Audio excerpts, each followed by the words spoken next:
Assalamualaikum warahmatullahi wabarakatuh. Saya Nurbel Anggraini, saya mahasiswa Pendidikan Bahasa Arab semester 5 kelas D. Di sini saya akan menjelaskan tentang prinsip-prinsip pembelajaran bahasa Arab sebagai bahasa asing. Oke, langsung aja ke videonya. Prinsip-prinsip pembelajaran bahasa Arab sebagai bahasa asing. Ada 5 prinsip dasar dalam pembelajaran bahasa Arab. Pertama, prinsip prioritas, kedua, prinsip korektisitas, ketiga, prinsip berjenjang, keempat, prinsip pembelajaran kebermaknaan, dan kelima, prinsip pujian atau imbalan. Prinsip prioritas. Dalam pembelajaran bahasa Arab, ada beberapa prinsip prioritas dalam penyampaian materi pembelajaran, yaitu A. Mendengar dan berbicara terlebih dahulu daripada menulis. Prinsip ini berangkat dari asumsi bahwa pengajaran bahasa yang baik adalah pengajaran yang sesuai dengan perkembangan bahasa yang dialami pada manusia, yaitu setiap anak akan mengawali perkembangan bahasanya dari mendengar dan memperhatikan kemudian menirukan. Yang B. Mengajarkan kalimat sebelum mengajarkan bahasa. Dalam mengajarkan struktur kalimat, sebaiknya mendahulukan mengajarkan struktur kalimat atau nahwu, kemudian masalah struktur kata atau sorof. Yang kedua, prinsip korektisitas. Prinsip ini diterapkan ketika sedang mengajarkan materi fonetik, sintaksis, dan semiotik. Korektisitas pengajaran fonetik dapat dilakukan melalui latihan pendengaran dan pengucapan.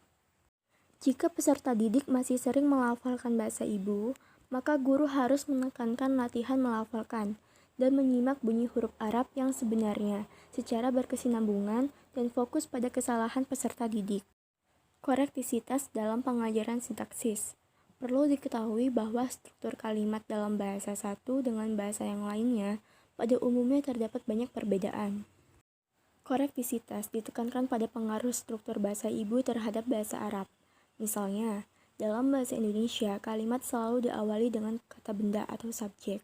Akan tetapi, dalam bahasa Arab, kalimat bisa diawali dengan kata kerja atau fiil. Korektisitas dalam pengajaran semiotik.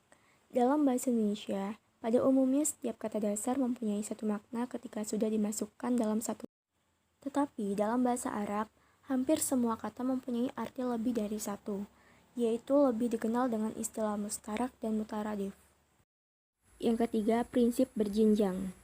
Jika dilihat dari sifatnya, ada 3 kategori prinsip berjenjang, yaitu yang pertama, pergeseran dari yang konkret ke yang abstrak, yang kedua dari yang global ke yang detail, dan yang ketiga dari yang sudah diketahui ke yang belum diketahui. Ada kesinambungan antara apa yang telah diberikan sebelumnya dengan apa yang akan diajarkan selanjutnya. Dan ada peningkatan bobot pengajaran terdahulu dengan yang selanjutnya, baik jumlah jam maupun materinya. Berikut ini ada beberapa jenjang pengajaran dari materi-materi bahasa Arab, yaitu yang pertama, jenjang pengajaran mufrodat. Pengajaran kosakata hendaknya mempertimbangkan dari aspek penggunaannya bagi peserta didik, yaitu diawali dengan memberikan materi kosakata yang banyak digunakan dalam keseharian dan berupa kata dasar. Yang kedua, jenjang pengajaran qawaid atau morfem. Dalam pengajaran qawaid, baik qawaid nahwu maupun qawaid sorof, juga harus mempertimbangkan kegunaan dalam percakapan atau keseharian. Yang ketiga, jenjang pengajaran makna. Dalam mengajarkan makna kalimat atau kata-kata, guru hendaknya memulainya dengan memilih kata-kata atau kalimat yang paling banyak digunakan atau ditemui dalam keseharian. Yang keempat, prinsip pembelajaran kebermaknaan. Prinsip pembelajaran kebermaknaan meyakini pentingnya faktor ini dalam belajar untuk menjadikan peserta didik menyerap pelajaran secara lebih lama daripada belajar secara hafalan. Misalnya dalam mengajarkan kosakata maupun gramatikal, guru sebaiknya mengajarkannya dalam konteks. Yang kelima, prinsip pujian atau imbalan. Prinsip pujian atau imbalan menegaskan bahwa manusia secara universal terdorong untuk melakukan sesuatu karena adanya imbalan.